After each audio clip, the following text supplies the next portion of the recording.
अस्तन को कंग। कबीर जीव बिलंबा जीव स्यो अलख न लखिया जाए, गोविंद मिले न जल बुझे ये रही बुझा बुझाए। कबीरिया उदर के कारणे जगिया चो निसिया में, स्वामी पणा जो सिर चढ़ो सरयो न एको कामे। कबीर बंटा टोकनी लिया फिर सो भाय, राम नाम चिन्ह नहीं पीतल ही के चाय। कबीर कल का स्वामी लोभिया मनसा धरी बधाय, देव पैसा ब्याज को फिर लेखा करता जावे। कबीर कलयुग आइया मुनिवर मिले न कोये, भाई लोभी लालची मस्करा उनका आदर होवे। कबीर चार वेद पंडित पढ़ा अरसे किया न हेत, ये बाल कबीरा ले गया पंडित ढूंढे खेत। कबीर साकट सन का जेवड़ा, विज्ञात कर डावे। दो अक्षर गुरु बाहेरा ये बंधा जमपुर जावे। कबीर साकट तैं सुकर भला सोचा रखे गांव, बूढ़ा सा कुट बापड़ा बैठ सुवर्णी नावे। कबीर साकट ब्राह्मण जिन मेले बैसणो मिलो चंडाल, अंक माल दे बैठिए मानो मिले गोपाल। कबीर पाड़ोसी से रूसना तिल तिल सुख की आन, पंडित हुए शराबी और पानी पीवे छान। कबीर व्यास कथा कहें भीतर वेद नाही, औरों को प्रमोदता ये गए मोर कमाई।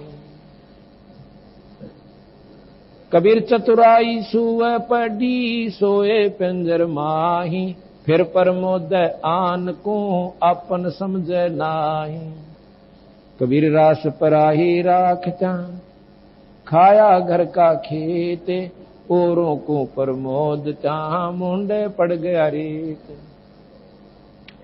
कबीर कह पीर को तू समझाव सबको, ये संसा पड़ेगा आपको तो और कहीं क्या होए।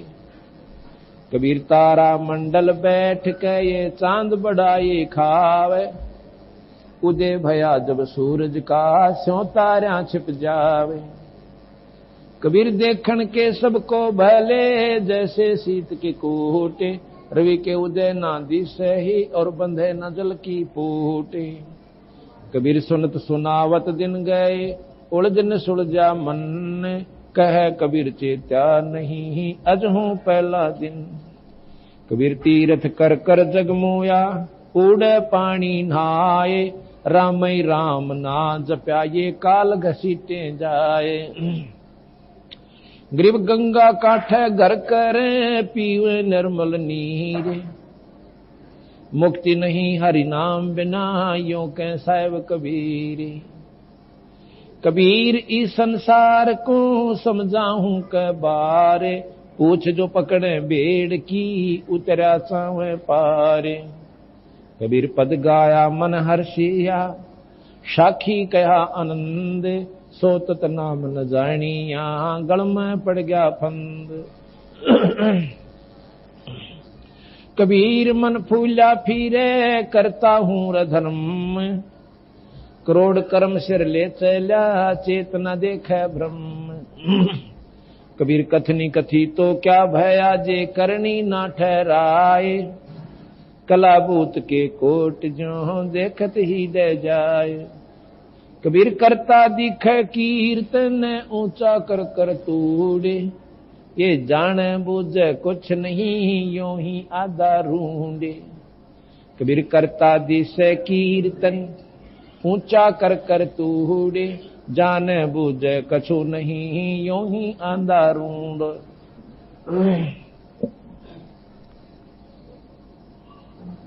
इस चाणक्य के अंग में बंदी छोड़ कबीर साहब ने बताया भाई कि जो विद्वान लोग होते हैं, पंडित, पंडित कोई जाति नहीं है।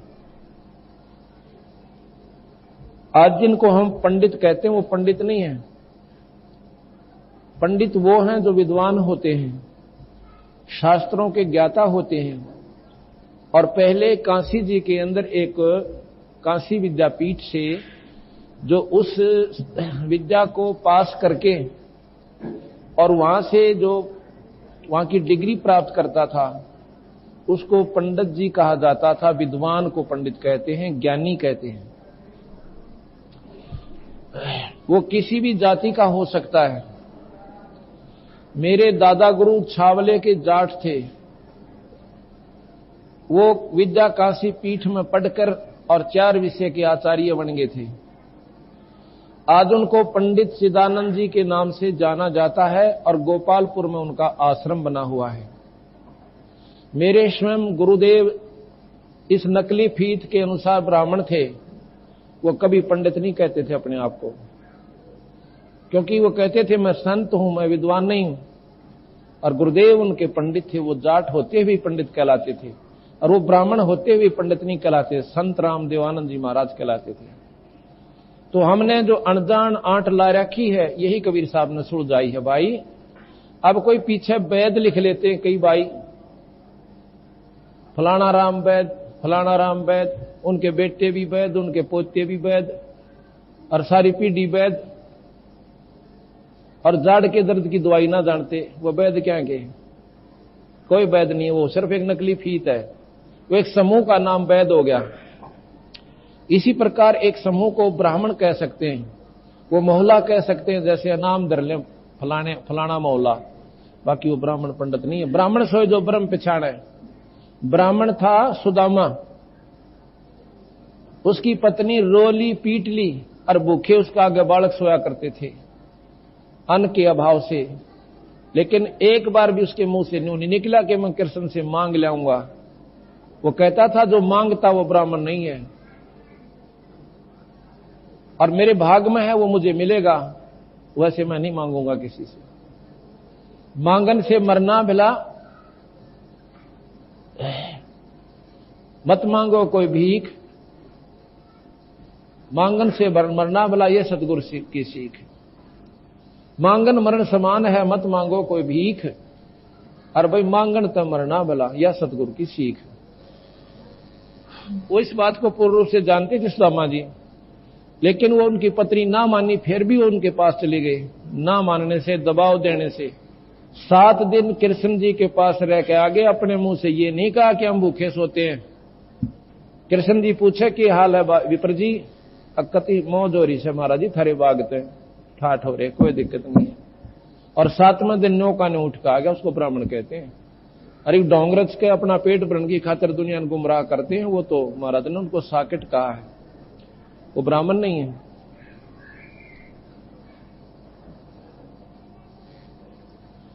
फिर क्या बताया कि चतुराई सुअ पड़ी ओहे पिंजर माही, और फिर प्रमोद आन को पर आप समझे नहीं। एक समय की बात है, एक तोते को पिंजरे में बंद कर रखा था, पिंजरे में, और उसको बेचने के लिए कोई जा रहा था। एक संत ने दया आ गई कि ये बेचारा पक्षी, इसकी उम्र भी बहुत होती है तोते की, और सारी उम्र इस पिंजरे में बंद रहेगा, ये जंगल में घूमने वाला प्राणी। और देख अपने लालचवश 2 दाने घेरे होंगे इस पारदी ने, और उनको खाने के लिए जाल में फंस गया लोभ में, और सारी उम्र का दुख मोल ले लिया। उसने दया आई कि इसको छुड़वा देता हूं, मोल ले लेता हूं पिंजरे को और छोड़ दूंगा, और इसको पढ़ा दूंगा कि सभी तोतों को बता देना, सभी सुओं को जाके समझा देना कि ऐसा कोई पारदी आवे, दाना डाले, उसको खाना नहीं। तुमने मेवा की कमी है यहां पर बाग में, लेकिन वो लालच नीच नकीब है इन फौजा माही। महाराज की लालच नीच है ना, बेरा कित डबो दे इस इंसान ने। करोड़पति मन माने 10 रुपया बजात दे दे, ऐसा कसूता काम है इस काल मन का। तो वो कहने लगा, भाई तोता बेचने वाले कैसे देता है? कि 5 रुपए में पिंजरा और तोता दोनों, अगले 5 रुपए और दे दे। जाकर उस तोते से पूछा, रहा भले पुरुष, भले भगत, तुम क्यों कर फंसा इस कैद में? कहने लगा, जी मेरी बुद्धि भ्रष्ट होगी। अच्छी मेवा खाता था, जंगल में घूमा करता था, मनमाने फलों को चाक चाक कर खाता था, और इन्होंने एक ऐसा दाना डाला, उसको खान के लालच में मैं जाल में फंस गया। कहने लगा, मैं तुझे छोड़ दूं तो आगे गलती नहीं करेगा? अगर नहीं करूं जी कती भी। और एक काम और करना, सभी को जाके समझा देना कि पारदी आवेगा, जाल बिछावेगा और दाना डालेगा, और तुम खाओगे नहीं तो फंसोगे नहीं। अगर जी ठीक सा। उसको खूब रटा दिया। जब तोता बढ़िया सुनाने लग गया ना, बार बार इसको बोल बोल के, उस दिन उसको छोड़ दिया। वो फुर्र देसी उड़ के और बाग में आ गया। सभी पक्षी कहने लगे, तू कैसे आ गया भाई बच के? कि ऐसे ऐसे गुरुदेव की मेहर हुई, उन्होंने मुझे एक मंत्र भी बताया है, और आगे नहीं फंसू मैं, और तुम भी चौकस रहना। सबको वो 2 हाथ उठा दिया कि पारदी आएगा, जाल बिछाएगा, दाना डालेगा। हम दाना नहीं खाएंगे तो जाल में नहीं फंसेंगे। सारे तोते बैठ कर सामने आरती करें, को 100 बार दुरवा दे उनको, और फिर वो दिन में भी मंडे रहे, पारदी आएगा, दाना डालेगा, जाल बिछाएगा, हम नहीं खाएंगे तो जाल में नहीं फंसेंगे। एक दिन एक शिकारी जाता है तोते पकड़ने के लिए। जब उसने काना में आवाज पड़ी कि ये तोते तो आज सारे न्यू कह रहे हैं कि पारदी आवेगा, जाल बिछावेगा, और हम दाना नहीं खाओगे तो हम नहीं फंसेंगे। उन्हें सोचा ये तो किसी ने पढ़ा दिए भाई। आज तो 15 किलोमीटर पैदल चल के आया, और या तो मेरी निष्फल गई यात्रा, एक भी ना फंसे।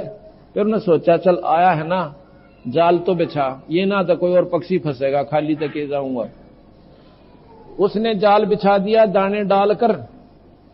अब सबसे पहले जो मेरे जैसा जो घना बोलिया करता, चौधरी पाक रहा था, उनका प्रधान हो रहा था, वो गाता यही शब्द, पारदी आवेगा, जाल बिछावेगा, दाना डालेगा, हम खाएंगे नहीं तो फंसेंगे। क्यों? सबसे पहले वो ही गया, और इसी शब्द को गाता हुआ। उसकी देखा देखी वो पीछे क्यों रहे थे, वो उसके गेल वो पहुंच गए। सारे के सारे साथी सब कह रहे हैं कि पारदी आएगा, दाना डालेगा, जाल बिछाएगा, हम खाएंगे नहीं तो फंसेंगे क्यों। शिकारी ने सोचा तो बोली बूझ रट रट रहे हैं, इनका पल्ला कुछ नहीं। उन्हें ठह डोरी खींची, सारे जाल कम है, और गेर का कंधे पर चाल पड़ा। अब उसके अंदर पड़े पड़े भी यही शब्द गा रहे हैं वो, पारदी आवेगा, जाल बिछावेगा, दाना डालेगा, हम खाएंगे नहीं तो हम फंसेंगे नहीं। मूर्खन को पूछने वाला हो कि कैद में फंसे पड़े और गीत वो गाने लग रहे। इसलिए कहते हैं कि चतुराई सुआ पड़ी और ओ भी पिंजर माही, औरों को प्रमोदता पर आप समझना ही। तो इस प्रकार जैसे एक कथा थी, एक समय एक विद्वान किसी दिन किसी कार्यवश शहर में जाना पड़ गया गांव से, और 2 किलोमीटर स्टेशन पड़ता था, 2-3 मील पे। सुबह जल्दी उठ के नहा धो के अपने साथी को लेकर और रेल पकड़ने के लिए, गाड़ी में बैठने के लिए स्टेशन पर आ जाता है। ऐसे समय पर पहुंचे कि गाड़ी की टिकट ही ले पाए थे, गाड़ी आ गई, गाड़ी में चढ़ गए। गाड़ी का डिब्बा खचाखच भरा हुआ था। तो उसने कहा, जब गाड़ी चल पड़ी, जो बैठे हुए यात्री थे उनसे कहा कि जरा मुझे बैठने का जगह दे दो। वो कहने लगे, क्यों भाई बीमार है तू? अगर नहीं तो फिर खड़ा रह, तो और भी तो खड़े हैं, तो भी खड़ा रहे। अब ऐसी बात नहीं है, मैं रोजाना पाठ करता हूं रामायण का, आज मुझे जल्दी आना पड़ गया, इस करके मैं पाठ नहीं करने पाया। मैं चाहता हूं कि यहां बैठकर 2 मिनट पाठ कर लूं, एक 20 मिनट का पाठ है, कृपा कर दो। अगले भाई फिर तो बैठ जा, हम भी सुनेंगे। आओ जी महात्मा जी बैठो। वो महापुरुष बैठ जाते हैं, उनके नीचे श्रद्धा से चद्दर बिछा दी एक भक्त ने। क्यों? श्रद्धालु लोग बहुत होते हैं। तो बैठ जाता है मेरे जैसा वो, और बैठ के फिर कथा सुनाता है। कहते हैं, भाई आज बहुत बढ़िया प्रसंग आया हुआ है, सुनो ध्यान से। क्या कि जब भगवान राम को माता कैकेयी ने दसोटा दे दिया, दिलवा दिया, और भगवान राम जा रहे हैं जंगल में, भरत आ जाता है, अपनी मां से कहता, मां तूने गलती करी, भैया को ऐसा नहीं करना चाहिए था। जाकर के भगवान राम के पास चरणों में गिर जाता भरत, कहता भैया मां की गलती को माफ कर दो, अनजान थी वह तो। और वो नो कह रही है मेरी तो बुद्धि भ्रष्ट होगी भाई भरत, बेशक अपने भाई ने वापस लिया, मेरे से गलती होगी। कहने लगा भैया वापस तो मैं नहीं जा सकता क्योंकि ये पिता के वचन है। ठीक है मुझे मालूम है मां का खोट नहीं है, ये मेरे कर्मों का दंड है वीरा, इसमें किसी का दोष नहीं है, और मैं वापस नहीं जाऊं भरत, एक बार कहे चाहे 100 बार कहे। तो कहने लगा एक कृपा कर दो, अपनी खड़ाऊं दे दो, खड़ाऊं ले जा, इनको राजगद्दी पर रख कर इनका हुक्म मान के और मैं राज किया करूंगा, जब आप वापस आ जाओगे आपका राज सौंप दूंगा। तो ऐसे भरत ने आकर के ऐसा ही राज किया। और भैया जब वापस आ गए ना भगवान राम, आते ही राज दे दिया। भाई हो तो ऐसा हो, ऐसा कह के उसने अपनी कथा समापन कर दी। सभी ने कहा वाह जी वाह, वाह जी महात्मा जी, आपने तो कमाल कर दिया महापुरुषो, ओहो भाई क्या बात कही, कथा के आज तो आनंद आ गया।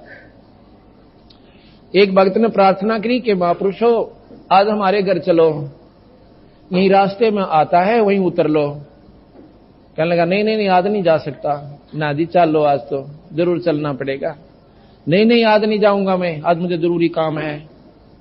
संतों को क्या जरूरी होता है भगवान से ज्यादा? न बोला तुझे नहीं मालूम। उसका साथी जो था उसके साथ वो कहने लगा मैं बताऊं ये क्यों नहीं जा रहा? अगां जी बताओ। इसने अपने भाई पर मुकदमा कर रखा है, अपने भैया पर इसने स्वयं सगे भाई पर मुकदमा कर रखा है। वो भी क्या पे? एक कुरडी के खड्डे पे, जो सारा 20 गज जगह कोना, और मैं इसका गवाह हूं। अब कबीर साहब कहते हैं इस कथा के करने वाले नकम्मे आदमी से पूछे, दुनिया ने तो बंडावे और अपने ऊपर असर नहीं। उधर से कह भाई होता है ऐसा जिसने राज भी वापस दे दिया और स्वयं भाई पर मुकदमा कर रखा।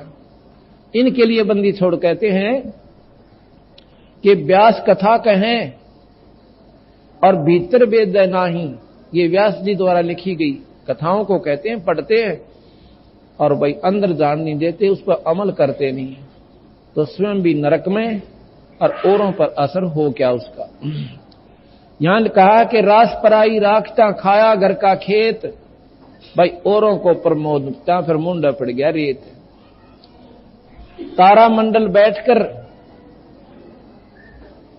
ये चांद बड़ाई खा, उदय भया जब सूरज का वही सो तारा छिप जा।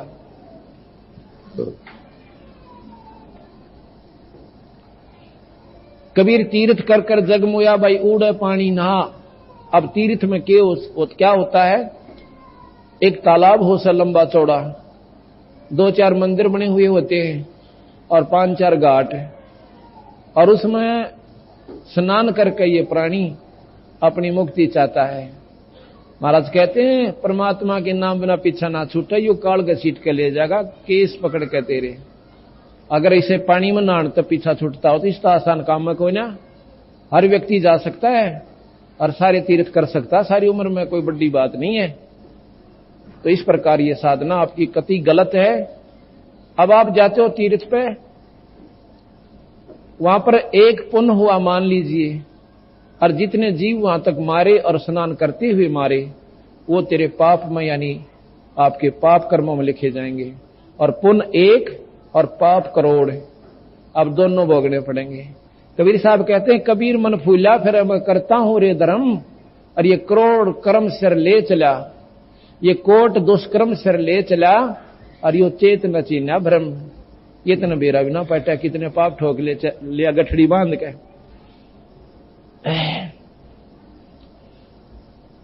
कबीर तीरथ कर कर जगमोया, उड़े पानी नहाए, राम राम ना जप्या काल घसीट जाए। कबीर काशी काठे घर करें, कबीर गंगा काठे घर करें और पीवे निर्मल नीर। भाई मुक्ति नहीं हरि नाम बिना न्यू कह रहे साहिब कबीर।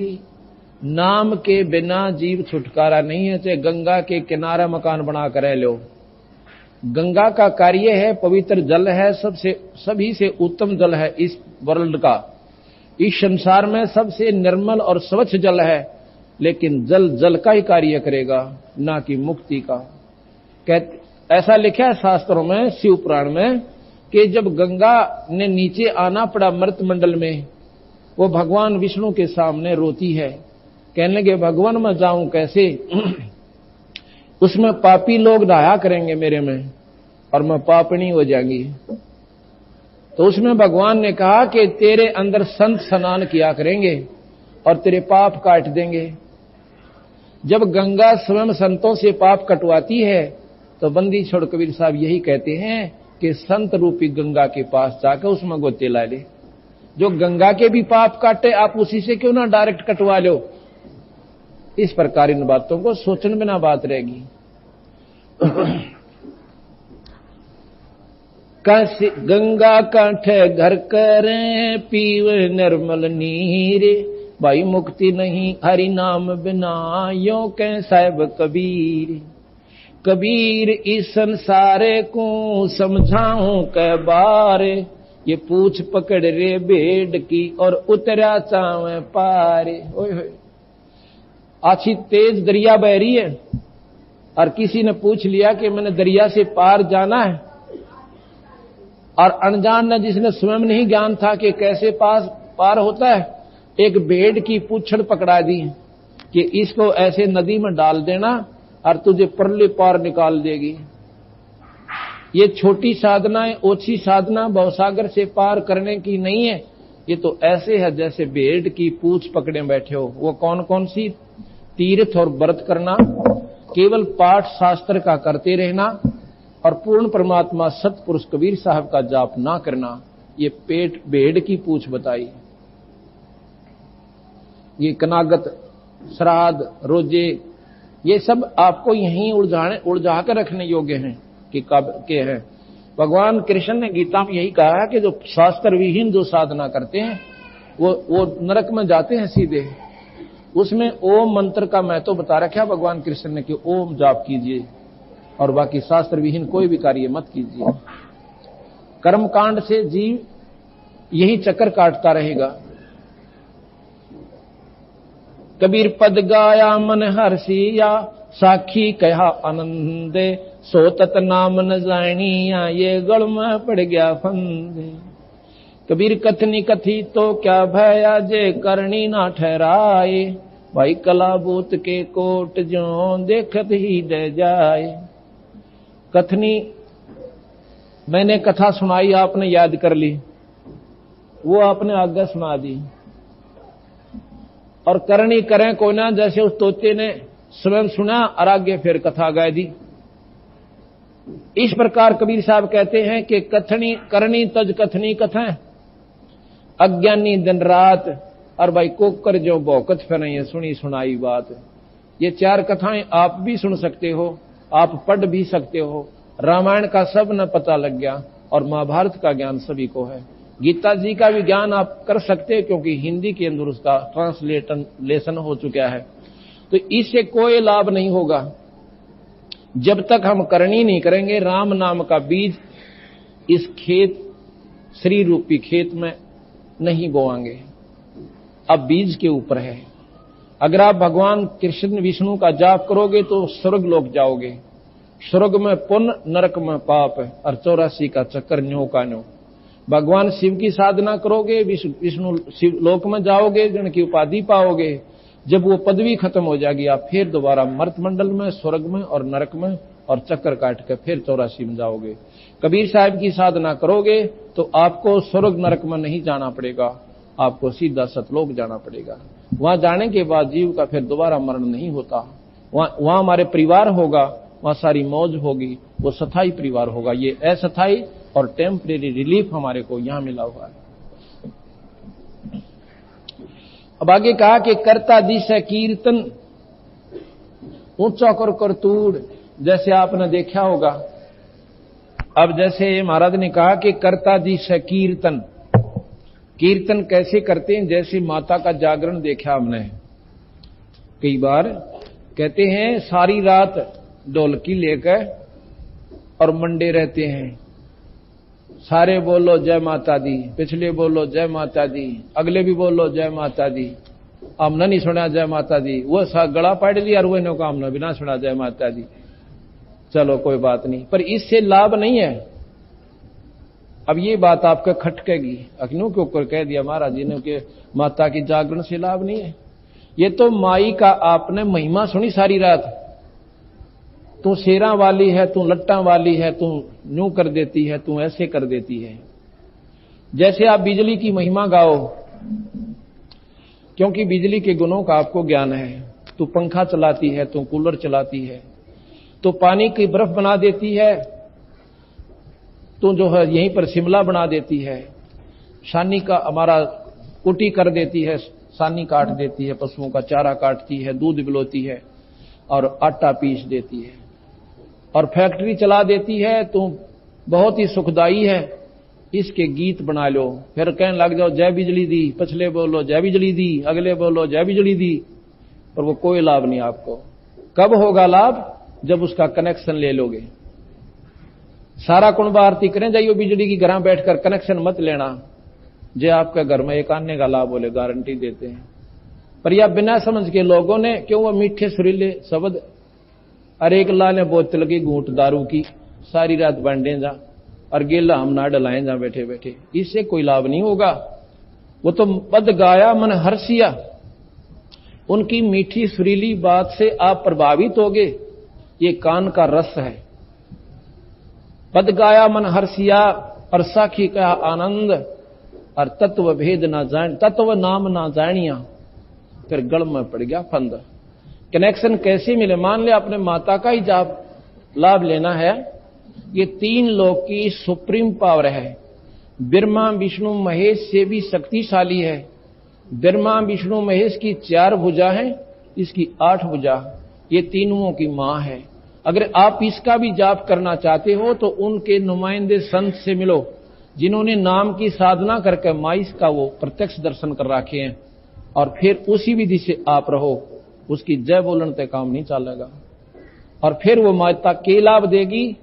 जन्म मरण माई नहीं मिटा सकती। शक्ति पुराण मेरे पास है, माता का पुराण, आप इसको पढ़ कर देखिए, इसका जीवन चरित्र है, ये माता का असली शास्त्र है। ये जन्म मरण नहीं मिटा सकती आपका, और जन्म मरण मिटे बिना यू कोट छूटे ना, यू जन्म और मरण का कोट जन्म तन भरमत हो गए, कुछ ना हाथ लगा रे, तो कुकर सुकर खरबा बोरे कौआ हंस बगारे। बंदी छोड़ के मैं दोनों दुख मेटूं तेरे, या माता से भी ज्यादा लाभ दूं, और फिर तेरे को सतलोक ले जाऊं, जन्म मरण मिटाऊं। तो हम ऐसी सुप्रीम पावर से क्यों नहीं मिलते? प्रधानमंत्री से मेल होने के बाद हमारे सारे दुख दूर हो जाएंगे, फिर भी एक रह जाएगा। जैसे परब्रह्म हमारे को बहुत सुख दे सकता है, लेकिन पूर्ण ब्रह्म हमारे को पूर्ण सुख दे सकता है। जैसे राष्ट्रपति के पास पावर है, वो फांसी की सजा को माफ कर सकते हैं, और बिना बूझे कर सकते हैं, हजारों की कर सकते हैं, उनको कोई न्यू नहीं कह सकता इन्होंने गलत कर दिया। कोई उनके पास ऊपर मुकदमा नहीं है, उनके ऊपर कोई अपील नहीं है। इसी प्रकार पूर्ण परमात्मा सत्पुरुष अनंत कोट ब्रह्मांड के भगवान की साधना करने वाले प्राणी को वो सर्व सुख देकर और सतलोक भी ले जाएंगे। ये हमारे कर्म भी काट सकते हैं, अन्य